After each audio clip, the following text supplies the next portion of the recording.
Hey guys, how you doing? So I've had a few people ask me about what it was like training in Brazil because these days most people probably go and train in the States, and I don't blame them. Like it's probably a lot cleaner and you don't have to worry about the language barrier and stuff like that. There's lots and lots of high level guys in the States now. So, but back in the late 90s and 2000s, before you know a lot of people moved to America, then Brazil was kind of the place to go to. And so for 3 or 4 years in a row, I went over there for 3 months or 4 months at a time.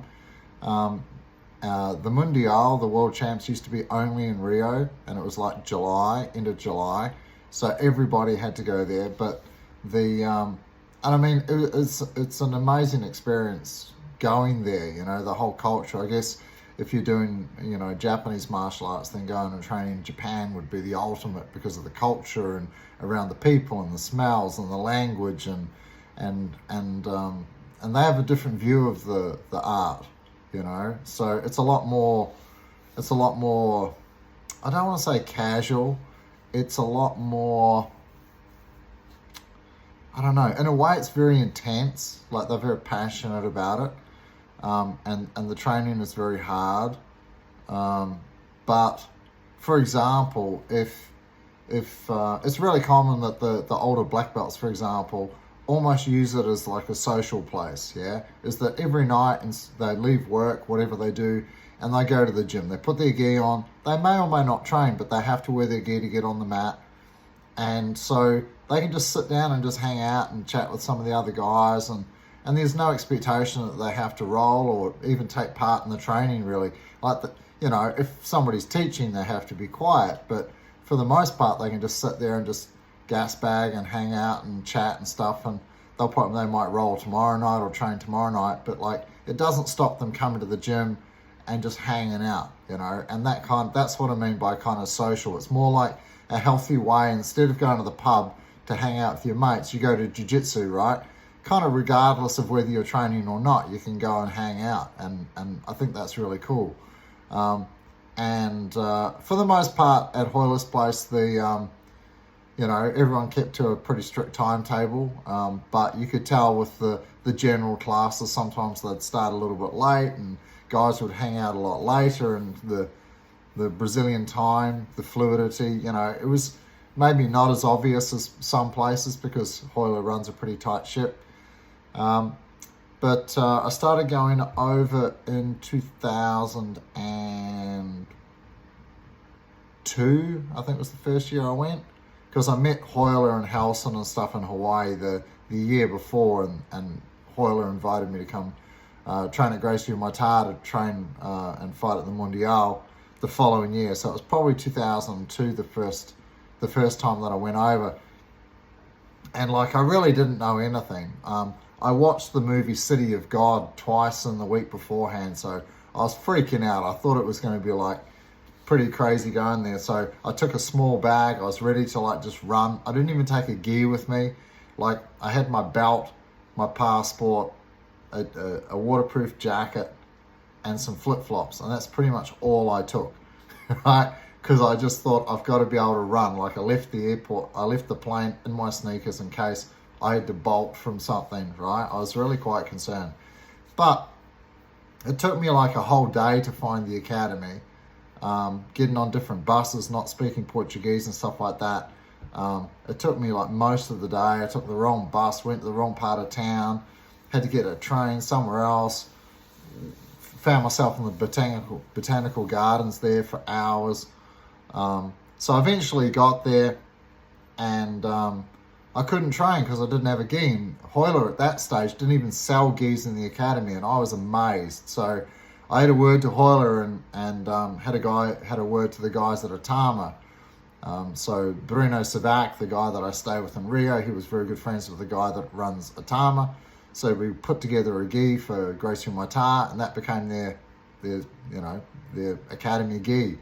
And then Hoyler was mad because he was selling so many gis that he had to hire someone to sit at reception to sell all these gis all the time. Because you imagine, like, before the World Championships, so many people from America and around the world are coming to train at the academy, whether they're Gracie Maitara affiliates or not. Like they wanted to buy a gi, they want to buy patches, they want to buy t-shirts, and so Hoyle was making loads of money from it, but his reaction was like, it's a hassle having to hire someone to sit there all day. So that was kind of funny. But Hoyle was doing private lessons from like 6 in the morning until 9 o'clock at night, only interrupted by a couple of classes for the competition team and stuff like that. But he was just flat out private lessons all day, every day, all day, every day. I think he had Sundays off to hang with the family and go surf. Quite a few of the guys would have afternoons off. They would train in the morning, they go surf in the afternoon, come back and train again at night. It was very, very hot. Even though it was like their winter, it was like, I was there like May, June, July, or June, July, August, which is like the middle of their winter, but it was still really hot, super humid. You're talking like 28 to 35 degrees, and it's like 80% humidity or more. It was really boiling hot. You'd basically just live in board shorts. I would borrow a bike from Bruno, and I'd ride to the academy and just flip-flops and board shorts. You have to wear a t-shirt to go into the academy because Gracie Maitara is in a private girls' school, and they have like an armed guard there, so you have to wear a shirt when you walk to and from the gym. I'd bike there, put on a t-shirt to go into the premises, leave my bike with the guy at the front gate or just inside the premises, go up there and train, come out wearing my t-shirt. As soon as I'm outside the gate, take my t-shirt off because it's super hot. And then I loved the ride. There was some big hill that went all the way down to the beach, and I basically no-hand it, just the cool breeze, because you're so hot from training. The cool breeze going down this hill, and then I'd get to the beach, and the first year I got there was this guy that lived under this upturned boat on the beach, and so I used to pay him a weekly wage to look after my bike while I went swimming so it wouldn't get stolen.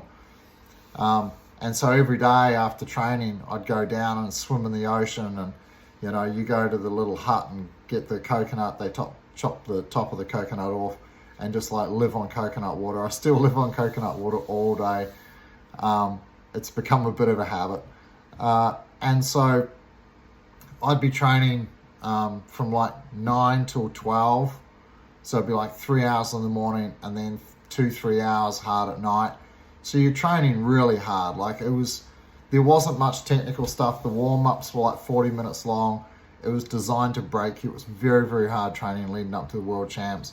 Hoyle is famous for turning off all the fans, closing all the windows, and it made it incredibly, incredibly hot and very, very uncomfortable.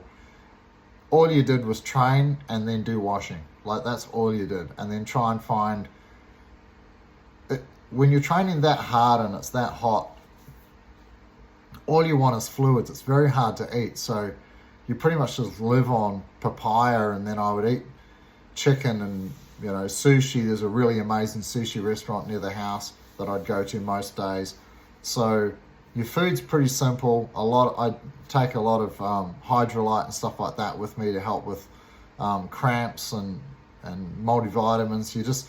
All you're doing is just sweating all day profusely, and then you're training super hard in the gi all day long. So you're going through lots and lots of gis, lots of washing, lots of fluids.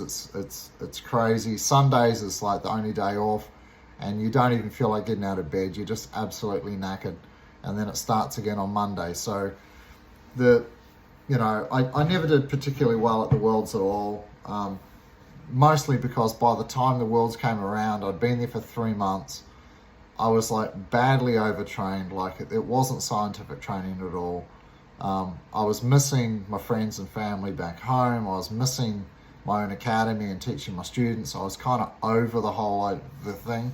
I didn't speak Portuguese, so I don't have much of a talent for a language at all. So but to be honest, I never really made much of an effort to try and learn it. I'm just not very good at languages, and the odd word, sorry, yes, left, right, kind of normal stuff. But yeah, so I found it very, very difficult, and you get massively overtrained if you're fighting hard 5-6 hours a day, every day for months on end. Your body just breaks down, and all you want is like rest and recovery and things like that. And I was used to a very scientifically designed training program, so going over there and doing it like that was very, very challenging. Then I would come home, and then after I'd been home for a couple of weeks, then I would feel incredible. My body had kind of recovered, and I'd had a bit of a break, and then my body felt incredible. Like that's when I was at my peak to compete, but not at the end of 3 months of massive overtraining. So, if I could have done it again, I probably would just fly over, compete immediately, and then spend months there like learning more stuff and things like that. But I didn't do that. So yeah, I mean, I thought the place was going to be really violent, and it is. You hear gunshots all night and stuff like that, and you know once you're on the cobblestones, all the steep streets are all cobblestone because they're hard for cars to get up, so they need traction. So as soon as you hit cobblestones, you know like that's not going to be the best area. All the wealthy people live down on the flat, and all the poorer people live up, ironically, with all the best views and most amazing views of Rio. But yeah, it's kind of commonly known that if you go into the cobblestones, then you just got to watch yourself. Coming from kind of a gang-ridden little hometown in New Zealand and working in clubs and pubs and stuff like that, then I was pretty street smart, so I knew not to look like a tourist. I'd pretty much just wear board shorts, maybe a singlet during the day, and flip-flops. So I'm not carrying any money on me. I haven't got a backpack full of expensive camera gear. I'm not wearing watches or jewelry or necklaces or anything that somebody could steal off me anyway. You can kind of spot the people around town. You can see the gangs who are organized if you know what you're looking for. Usually opposite the supermarket, there's a guy that's watching people walk out of the supermarket and seeing where they're going, what sort of cars they're getting into, are they by themselves, and stuff like that. So if you're street smart, you notice those kinds of things. Again, you wouldn't want to go over usually during Carnival, because I mean, all the criminals from around Brazil all descend on Rio for that time, because they know there's a lot of dumb tourists, and crime just spikes massively during that time. But I didn't have any negative experiences at all. There was nothing sketchy or dangerous or threatening or anything like that while I was there. I could definitely see the potential for it if you weren't street smart and stuff like that. But my experiences, I loved Rio. I miss going there. I can't wait to go back. I love the vibe. Everyone's up at like 4 a.m. exercising and running. The beaches are packed. Everyone's playing like volleyball or foot soccer. They have like foot volleyball they play. The whole of Copacabana shuts down along the beach. Everyone runs and roller skates. Everyone's working out in the morning when it's a little bit cooler. Because once it starts getting hot, like nobody really wants to train. It's kind of madness. So I hear that over summer there, pretty much guys just surf. They don't do a lot of jiu-jitsu because it's just too hot. Even in the winter, it's insanely hot there. So yeah, so I would go over each year. I'd stay with Bruno there for a few months. And often there were other guys from around the world there. There was a couple of guys from Portugal, and they would stay there. A couple of Italian guys would come and stay in the house. We'd kind of hang out. We'd go train, go eat together, go to the beach. Sometimes you go to the pub, and things like that. But pretty much it was just non-stop training the whole time. And it's a little sketchy, like riding your bike through the tunnels to get there, like there's homeless people in the tunnels that you bike through and stuff like that. Most people would just catch taxis everywhere. But I prefer to ride everywhere. I like to, like even the taxis are kind of sketchy and probably going to rip you off, and there's a chance of getting carjacked at lights and stuff like that. So I just preferred to either travel with Bruno, who was street smart and he knew the area. He's from Rio, lived there his whole life. And either that or be on my push bike, so I can make a getaway, or I can get away on foot or ride away on the bike or whatever. And it's just a nice way to see the city. The the first year I went over, I just borrowed Reno's bike. The next year, then I took my own mountain bike, and that was cool because then I could like ride all over the mountains and hills and go visit a whole bunch of favelas and stuff like that. Again, I never felt threatened by it. I could see the potential. You can see the guys outside gated communities with their AKs and stuff like this, and you just spot all the gang stuff. But like me by myself, I'm nothing. I'm not a threat to them, you know. Like sometimes I'd go out running in the evening, and I'd be running up the hills, and there'd be guys with machine guns and all sorts of stuff on the sides of the footpath. But like, I just run in the middle of the road. It's no big deal. I've got nothing to do with them. They've got nothing to do with me, and generally they really don't care. You know, they see your ears. They know you do jiu-jitsu. Yeah, like I love the culture. It's really nice, and I can't wait to go back. But yeah, the training was very, very hard, and the language barrier makes it a little bit difficult. I mean, Hoyler's English is great, so when he was teaching something, then he would explain it in English and in Portuguese. But after a while, you kind of know the drill, you know what you're going to be doing, and you kind of just follow along. I mean, initially there was some, like, I was I was always in trouble and breaking rules because I didn't know the different rules. Like, you have to wear a gi if you're coming onto the mat. So like, I would whip my shoes and stuff off, and you know, my first day there I didn't have a gi, so I just thought, okay, I'll make myself comfortable on the mat. I whipped my shoes off. I was in my boardies and a t-shirt and I sat on the mat, and then somebody told me off. They're like, hey, you can't be in here, you got to wear a gi. So there's just little things like that, and you can't leave the mat to have water breaks. You know, the whole training while you're dehydrated thing. Yeah, it's not particularly scientific and it's kind of dangerous, but hey, like, you're there to do whatever the boss man says, so you just follow along and do that. And then when they do allow a water break, everybody lines up for the same water fountain, and you can't get a drink anyway. So it pays to just bring your own. I was too busy like trying to suck air beside it's in a kind of an old building, and beside the window pane there was like a crack, and I could suck air from outside in because the air in there was just putrid. He wouldn't open any windows. There was no ventilation. It was just disgusting. And I was trying to suck air through this little crack and try and get some fresh air into myself. It was very, very hard. And I'm sure things have changed a little bit now. But yeah, the training was pretty draconian, and yeah, it's very, very, very hard. I've trained in the States as well. I mean, competing in the Mondial and the Tijuca Tennis Club, for example, like, there's birds flying over and pooping on the mat, because over in Brazil a lot, they're not going to have aircon or anything like that. So all they do is have bricks that are missing from around the top where the heat comes up to let the heat get out. Like, that's their cross ventilation system.